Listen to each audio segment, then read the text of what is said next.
Greetings, my friends. Welcome to the beginning of the pre-show. I will be including everybody who is subscribed and watching on the Reading Epic Threads YouTube channel, and then the major stream will be continued on all the other sources because, as maybe some of you know, the Reading Epic Threads YouTube channel is under threat of deletion because it has 2 strikes. I'm going to begin with a very important thread from Special Ops Kim, and then we will go to the main portion of the show. Please note excuse me for 1 second. Please note that in the chat, I have included the link to the pgunnels YouTube channel. You can absolutely check it out. If you want to continue watching this stream, for those of you only subscribed to the Reading Epic Threads YouTube channel, check it out. All right. So let's begin. What if I told you that an oligarch behind many of the Clintons' worst crimes has flipped? Why would so-called conservative media ignore this story? Because they get ratings by tricking you into thinking nothing is happening. Gilbert Chagoury.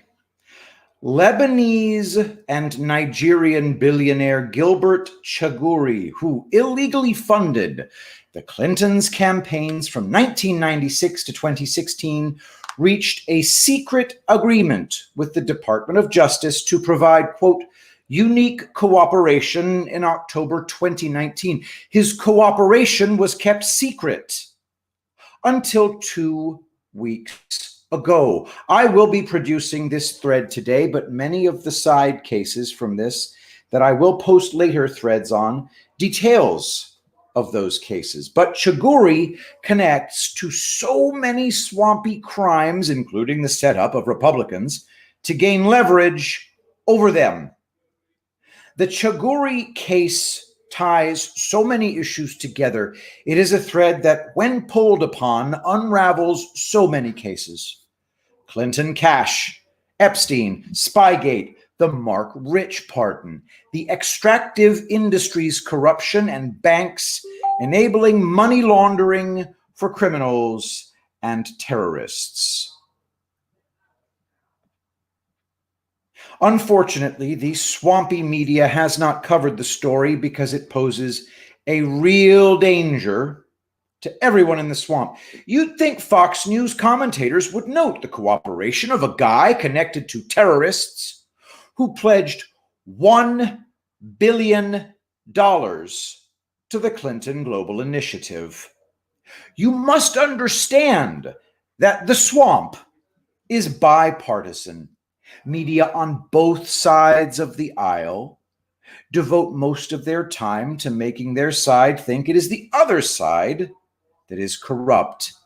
This keeps both sides from seeing that one half of the swamp creatures are in their one half in your party. Let's start with the DOJ's announcement. Let me just check in with the chat real quick. All right, is everybody hearing me okay? I just want to make sure everybody hears me okay. All right, good. I'm sorry to hear you're in the hospital with pneumonia, Michelle. Baldylocks, good to see you. All right, I just want to make sure that everybody can hear me. All right, good. Let's continue with this very important thread.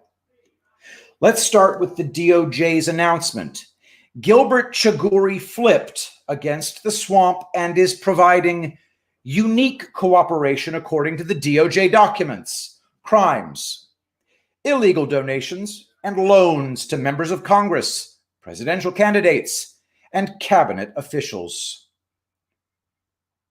Lebanese Nigerian billionaire Chagoury reached a deferred prosecution agreement with the Department of Justice in October 2019 in exchange for his cooperation. Under the deferred prosecution agreement, hereinafter DPA, he has admitted his guilt, and if he fails to cooperate, the charges will go to trial with his confession attached. It may be better than a guilty plea for forcing continued cooperation, because he must cooperate for years to come rather than just until sentencing. In addition, if he failed to tell them about any crime he committed, then it isn't covered by the DPA and he can face those charges. Essentially, his only way to stay out of prison is to tell the FBI and DOJ everything. And it has taken me 2 weeks to even begin to document what that everything includes. Unique, in this case, means evidence of crimes that no one else could help them solve. 2 of Chaguri's associates have also been flipped and are cooperating to avoid prison. But there is much more behind this, as it exposes corrupt political contributions through straw donations. We will get back to this later, but one of the stipulated crimes was setting up a contribution to a Republican congressman during the 2016 campaign. The location connects this to other cases too. If you think this cooperation means little, the cooperation started in October 2019. By December 2019, an Obama cabinet official and former Republican in Congress, Ray LaHood, was forced to flip and secretly cooperate against the swamp. Ray LaHood was a swampy Republican from Illinois who endorsed McCain in 2008, yet still was appointed Obama's Secretary of the Treasury in early 2009. What kind of connections do you need to get a cabinet seat from a president in the opposite party that you campaigned against? Isn't it weird that so-called conservative media failed to mention that an Obama cabinet official admitted he was guilty of taking foreign cash and concealing that information from his ethics reports? Should be headlining Fox News, right? But he has an R after his name. Open Secrets has cross-referenced the illegal donations with the FEC, Federal Elections Commission, data on donations to identify the 4 campaigns not named in the DOJ information: Mitt Romney's 2012 presidential campaign and 3 Republican congressmen. That does not mean these Republicans are dirty. The swamp controls honest politicians in both parties by setting them up with fake scandals. If they ever need leverage, they use them with Fusion GPS-style media coverage to damage the honest ones. I think I found one here.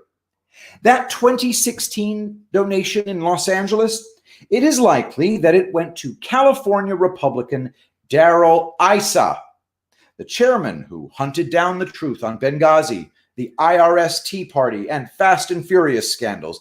If Speaker Boehner took the Benghazi case away and gave it to Trey Gowdy. In June 2018, Representative Issa made a surprise announcement that he was dropping out of the race for re-election. Did he drop out because of an investigation into these illegal donations that would be weaponized by Oppo Research to flip his seat in 2018? I think it is very likely because on September 30th, 2019, Darrell Issa announced that he was coming back to politics and running to re-secure his old seat. What changed?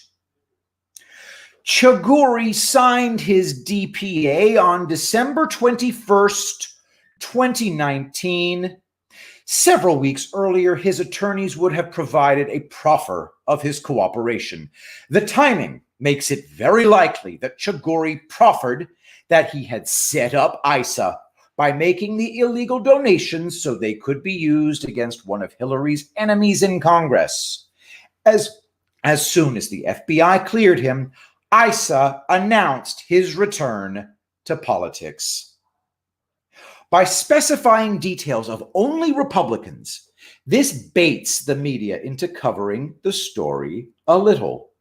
Had the DOJ mentioned details connecting Chagoury to the Clintons, the media would have buried it in an unmarked grave. This gets info on the record around the media bias. Those who follow me, this is Dawson S. Field, and if I forgot to mention at the beginning, I'm super sorry. Dawson S. Field. Those who follow me know I think it is very clear that the Mueller investigation and other actions were done as a smokescreen to hide the real investigations like the one of Chagoury. The swamp had insiders on both teams watching the case. DOJ had to make it look real. Here is an example of a swamp insider who would have known if the Mueller team took it easy on Trump. Mark Corallo was spokesperson for President Trump's private legal team in the Russia investigation. He was also Chagoury's spy within Trump's defense team. Likely coming out of revelations from the cooperation in this case, President Trump's Russian collusion defense spokesman Corallo retroactively filed under FARA, the Foreign Agents Registration Act, in the summer of 2020 for working as a foreign agent for Chagoury in 2015. The FARA exposed a variety of firms. If you think this is interesting so far, you ain't seen nothing yet. It looks like the Chagoury Clinton Foundation investigation grew out of the investigation into the Issa and Romney donations, and it may be the case that led McCabe and others to try a coup against Comey and Lynch.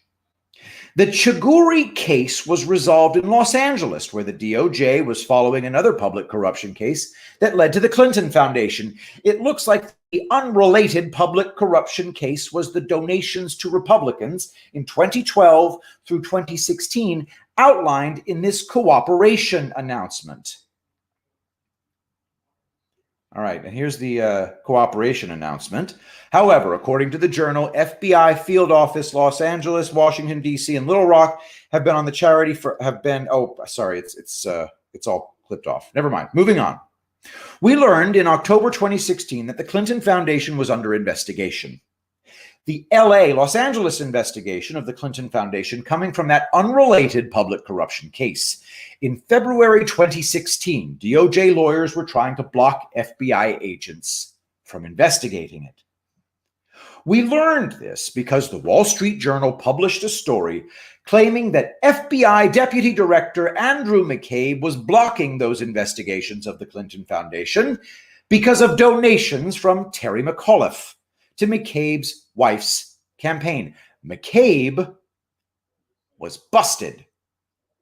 McCabe responded by having Lisa Page make leaks to claim that he was really the hero who tried to fight the DOJ on this case, when he was really the one shutting the agents down to prevent the investigation. If you are still listening to conservative media, you may have missed the 5 Office of Inspector General reports that make a clear case that McCabe and his accomplices began in early 2016 to try and force the recusal or removal of Lynch and Comey from the Clinton Foundation cases, so McCabe and Yates could make the decisions. Until this announcement several weeks ago, we did not know what the Los Angeles Clinton Foundation case was. But the Chagoury agreement with DOJ makes it fairly clear that this is the case. Chagoury and the Clintons go back very far in the world of swamp crime. Chagoury first came to national attention when he showed up at the Clintons' White House in White House DNC donor party to celebrate the 1996 election victory, which was odd, as he was not a U.S. citizen and could not legally donate to a presidential campaign. Even the Washington Post was honest enough to notice the stench of taking foreign donations from a billionaire oligarch who was closely tied to an African dictator, guilty of human rights violations.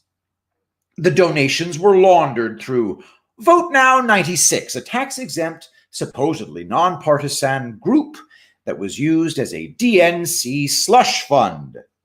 They were caught diverting money to the re-election campaign of Teamsters President Ron Carey. Guess that's how they stuffed ballot boxes in 1996.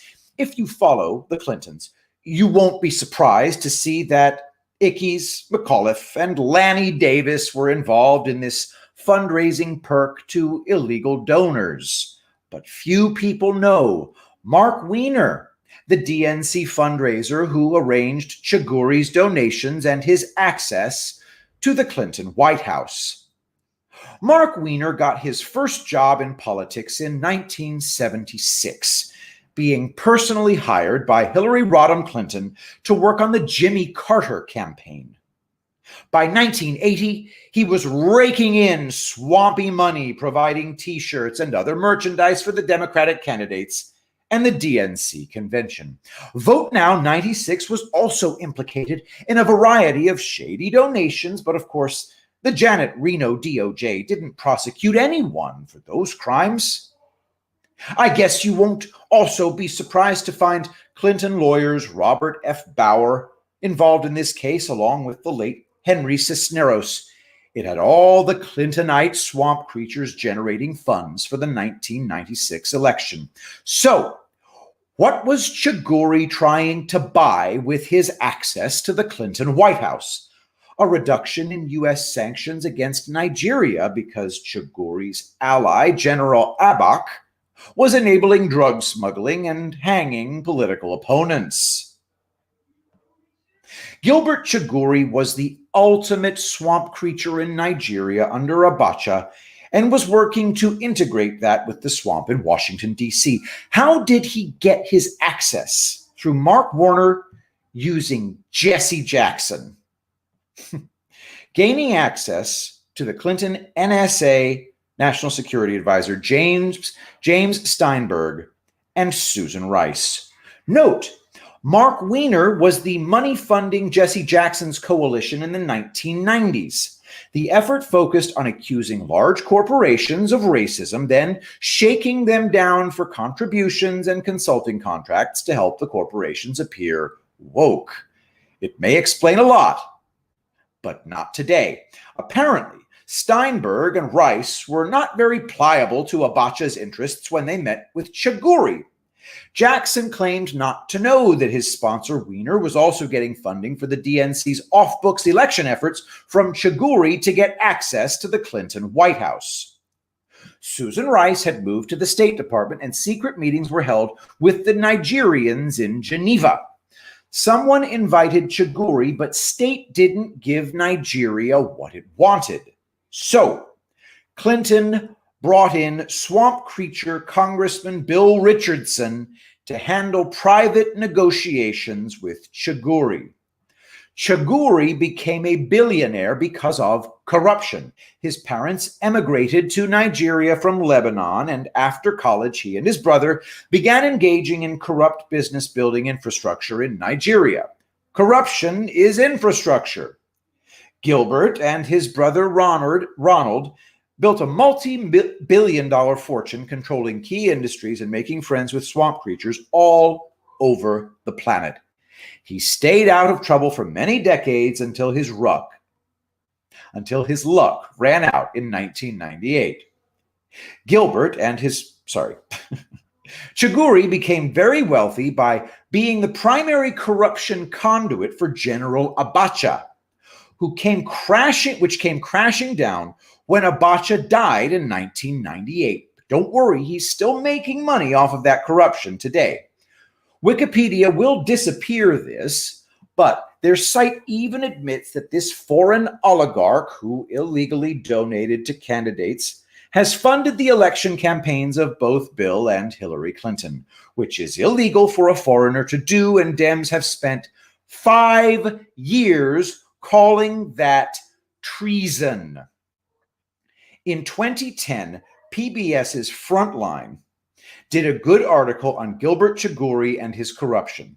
General Abacha's death made him vulnerable as the new leaders of Nigeria wanted to recover as much of that corrupt money as they could for themselves. I can't find a date, but Chaguri befriended Abacha when he was a young officer many years before he took over Nigeria in a coup. Chaguri likely groomed Abacha to be dictator of one of the most corrupt countries on the planet. Abacha, through Chaguri, set up the usual but nothing's happening case arrangements of shell companies, extractive industry contracts, along with bankers and lawyers to help hide it all. Tens of billions disappeared from this impoverished nation during and after his reign. Nigeria is a very oil-rich country, stuck in poverty because of corruption from the oil industry. Chaguri handled these corrupt deals in a very wise manner. He brought in both halves of the American swamp, Halliburton and Glencore. PBS, of course, focuses on Halliburton because they investigate corruption in the Republican half of the swamp. But when I continue this thread tomorrow, I will look at the harder to find details of Glencore. Was Chaguri the reason Clinton pardoned Glencore's CEO, Mark Rich? And that's the first half of the thread. Thought you all might appreciate some of that. So, for those of you tuning in from the Reading Epic Threads channel, please go to the Patrick Gunnels YouTube channel if you would like to continue watching this stream. For those of you who don't wish to do that, to support this channel, go to paypal.me/BitcoinArmada. And of course, as always, go to angelpaste.com, promo code Shapiro. This is rose-scented, but we are going to be offering pear scent very, very soon, possibly now. So, angelpaste.com, promo code Shapiro, the very best lotion in the world, made right here in Texas. Your skin will drink it up. JamesMG@Verizon.net. JamesMG@Verizon.net. Email James if you'd like to order the very new General Michael Flynn's Digital Soldiers Q coin. Q sent me. Where we go one, we go all. This gorgeous coin can be yours for some sum of money that I'm not aware of because I'm not cut in on the profits. This is a purely patriotic endeavor for everybody involved. James isn't making money on it. JamesMG@Verizon.net. Check it out. Mesdames et messieurs. All right, now I say goodbye to all of you at the Reading Epic Threads live stream because I do lots of wrong think here.